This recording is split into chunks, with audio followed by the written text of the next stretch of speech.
জন্মছক ও রাশি অনুযায়ী দেবাদিদেব মহাদেবের সবচেয়ে প্রিয় 5 রাশি। এই 5 রাশির ওপর সর্বদা মহাদেবের আশীর্বাদ বর্ষিত হয়। এই 5 রাশির জাতকদের মাথায় আশীর্বাদের হাত রয়েছে স্বয়ং মহাদেবের। জানুন কি বলছে জ্যোতিষ।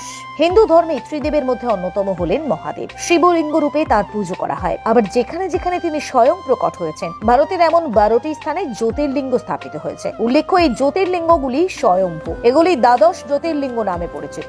শিবকে সন্তুষ্ট করা খুব সহজ। শিবের আশীর্বাদ থাকলে ব্যক্তির জীবন থেকে সমস্ত বাধা বিপত্তি দূর হয়ে যায়। জ্যোতিষশাস্ত্রে সোমবারকে ভগবান শিবের দিন বলা হয়। এই দিনে যারা ভগবান শিবের পুজো করেন তারা শিবের যথেষ্ট কৃপা লাভ করেন। তাদের আর্থিক উন্নতি হয়, শরীর ভালো থাকে, জীবনে সুখ শান্তি বিরাজ করে। ভোলে বাবা কয়েক রাশির উপর বিশেষ কৃপা করে থাকে। জেনে নিন এ রাশির ব্যক্তি কারা। হিন্দু শাস্ত্রে সোমবারের দিনটি শিবকে সমর্পিত। মনে করা হয় এদিন নিয়ম করে শিবের পুজো করলে তার বিশেষ আশীর্বাদ লাভ করা যায়। শিব জাতকের সমস্ত কষ্ট দূর করেন, নিজের সকল ভক্তদের দুঃখ দুর্দশা থেকে মুক্ত করেন ভোলেনাথ। তবে এমন 5 রাশি রয়েছে যাদের উপর শিবের বিশেষ আশীর্বাদ থাকে। তাই কোনটি শিবের প্রিয় রাশি জেনে নিন এখানে।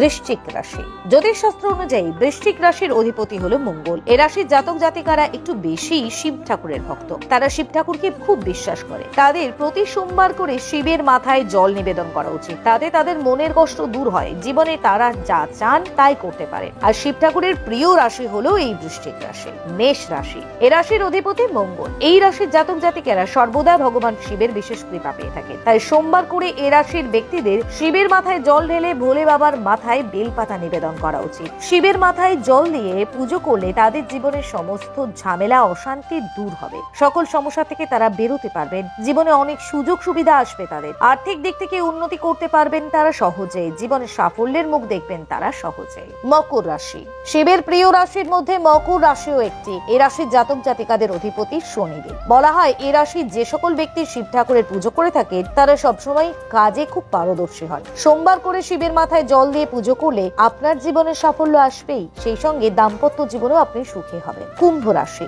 মকরের মতো এই রাশির অধিপতি শনি। তাই এই রাশির জাতকদের উপরেও শনির আশীর্বাদের পাশাপাশি শিবের আশীর্বাদ থাকে। কুম্ভ রাশির জাতকেরা শিবের পুজো করলে সহজে প্রসন্ন হন। এই রাশির জাতকেরা যদি শিবলিঙ্গে জল নিবেদন করে তাহলে তাদের সমস্ত মনস্কামনা পূর্ণ করে মহাদেব নিজে। তাই আপনারা শিব ঠাকুরের বিশেষ কৃপা পেতে মেনে চলুন কিছু নিয়ম। সোমবার শিব ঠাকুরের পুজো অত্যন্ত শুভ বলে মনে করা হয়। তাই সোমবার সকালবেলা ঘুম থেকে উঠে সূর্যোদয়ের আগে পরিষ্কার জামা কাপড় পরুন এবং সূর্য প্রণাম করুন। গঙ্গা জল দিয়ে পুজো স্থান পরিষ্কার করুন। সোমবার করে শিব ঠাকুরের সামনে জল, দুধ, দই, মধু দিন। পারলে এগুলো দিয়ে শিব ঠাকুরকে স্নান করান। এতে ভগবান শিব খুব খুশি হন। এতে আপনার আর্থিক উন্নতিও হবে। বেলপাতা, ফুল, মিষ্টি শিব ঠাকুরকে নিবেদন করুন। প্রতি সোমবার নিয়ম করে শিবের মন্ত্র এবং শিব চল্লিশা পাঠ করুন।